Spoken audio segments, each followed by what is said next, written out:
Para kailangan nyo pa ba to i-promote? Para hindi naman, puno-puno na.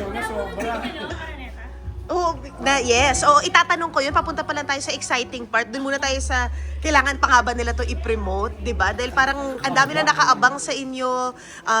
We've proven time and time again anywhere there's a Filipino, and of course, pati yung community nila is really behind your music, 'di ba? Backing you guys up.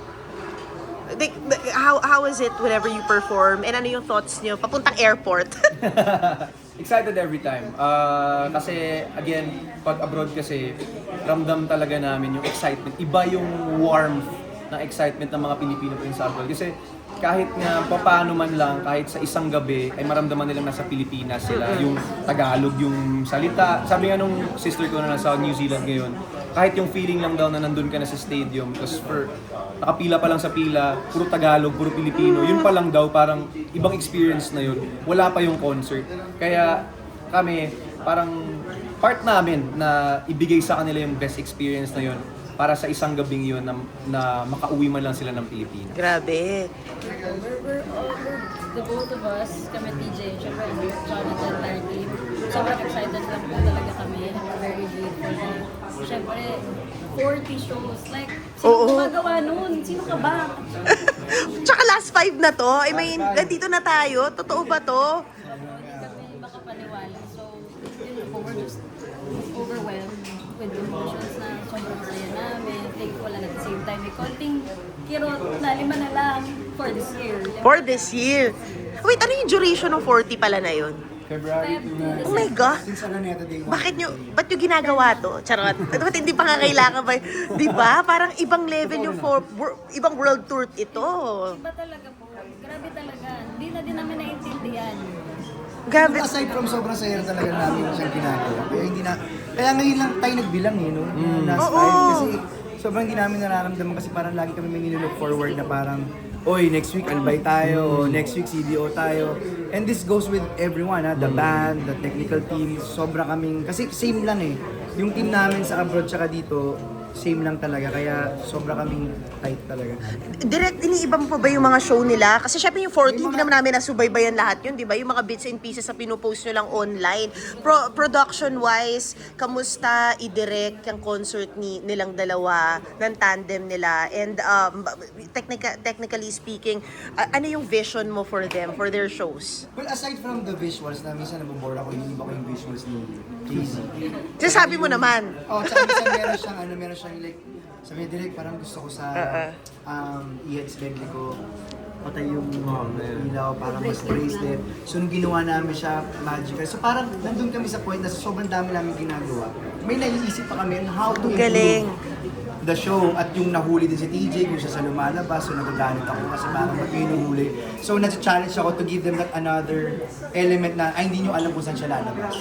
So, ganun, very invested kami dun sa ginagawa namin na pag nahuhuli kami ng mga surprises namin, kailangan namin mag-isip ng way para hindi ma-predict. Wow. And kayo, guys, I mean, you've been doing, parang you're breathing this tour already.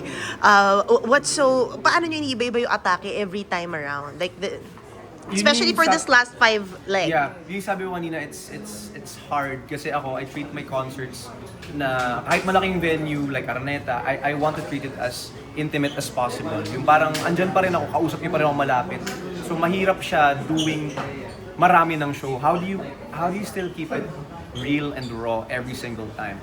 But eventually nalaman din namin, na-discover namin na it's the people, na yung audience iba-iba yung binibigay na energy ng audience every single city, every single show. Kahit na LA yun, 2 shows, iba yung energy ng night 1, iba yung energy ng night 2, iba yung mga stories na binibigay ng night 1, iba yung mga stories na binibigay ng night 2. Saka minsan naglalagay sila ng mga black postcards na ganun, mga signs, so napagkwekwentuhan namin. So there's a different story in every show. Kaya nagbabago rin talaga. Sobrang unique ng love story nyo to be doing also tours together in a big show next year. Let's talk about it. Yes. Ano talaga, kanina nabanggit nga din po namin na individually, we're very grateful na may ganito kami platform, may ganito kami opportunity to perform, to be able to do what we're doing. But it's a different kind of rare na we get to do it as husband and wife. na ganitong level, ganitong magnitude ng show ng asawa ko, and that I get to see him do that and perform beside him na ganyan. So, hindi namin talaga tinatake lightly yung opportunity na yun. And so, Next year. that's the reason why we're just very excited to do this next one. And ito na parang ano na siya, parang back-to-back na siya. So, it's a mix of his world and my world. Araneta. Yes, Araneta. Wow. Good What, days. what's the show gonna be like for that? Well, kagaya sa amin TJ kanina, nagsimula tayo sa sarili nating mundo. Sariling mundo, yung naging sarili nating mundo, and now, yung challenge kasi is paano yung dalawang mundo, paano sila Magko-collide. sa couple as an artist. Kasi sinasabi ni Casey, magkaiba talaga sila. So yun yung challenge din for us, all of us, na syempre sa kanila rin sa music nila, kung paano nila matitimpla ng tama. Sa akin din, when it comes to the narrative, kami kung paano namin siya bubuhay. And sabi ko nga nung una, na-pressure ako, pero sabi ko, ba't ako na-pressure? Kasi kung yung sarili nating mundo, binless ako ng isang DJ Monterde. Ngayon, i-bless tayo ng dalawang artists, Casey and TJ, sharing the stage together. Wow. So parang for me, it's a very, very big blessing lang for everyone. Kasi ako nakilala ko sila na off-cam, yung hindi nakikita Oo. ng tao, nakikita sila ng ganyan. Sobrang blessed ko na nakilala. Yun yung gusto ko na makilala ng mga tao, kung paano ko sila nakilala. Yung dynamics nila, yung kung paano sila. Yung So, paano nga ba sila? Makikita niyan sa... Nakita mo na sila mag-away, direct? Ha? Nakita mo na sila mag-away? Parang one. Wow. Hindi away, ah. Oo. Hindi away. Kayo as artist, kasi syempre, di ba, Tampururo. imposible naman na 100% you say yes to each other. Syempre, nagba-butt heads din Oo kayo. naman. Kamusta yun? Paano pag ganun? Yung oo naman. Parang alam mo na sino. Hindi Sino sa una skills magkasol? mo, diba? It's not always right. Oh, it's not always Oo. right. May mga panahon talaga hindi kami nagkakasundo. Marami kaming times na wait lang, ako muna, ikaw muna. Ngayon muna tayo. Pahinga muna. Time out Anong lang. strategy nyo pag ganun? Para matuloy ang show. Kasi may parang, I think pagdating sa show kasi po, alam naman namin kung kailan isa-separate yung personal sa trabaho, and nandun din yung mutual respect for Yes, the mas artist yun. that release. Oh. Meron din mutual respect na, I mean, siya din, yung respect niya sa Casey, the artist, may ganun. I love it. So we always make sure that we listen to each other's inputs, and syempre, in a loving way, explain kung saan nanggagaling yung isa. So, communication pa rin siya. apaka-healthy. I love it. I'm sakto lang. We try. We're not, wala namang couple ang perfect. You're still in this whirlwind tour. So, what are you working hard for? May downtime ba kayo na pag-uusapan nyo? Na parang, para saan ba to lahat? Para sa lupang mahal.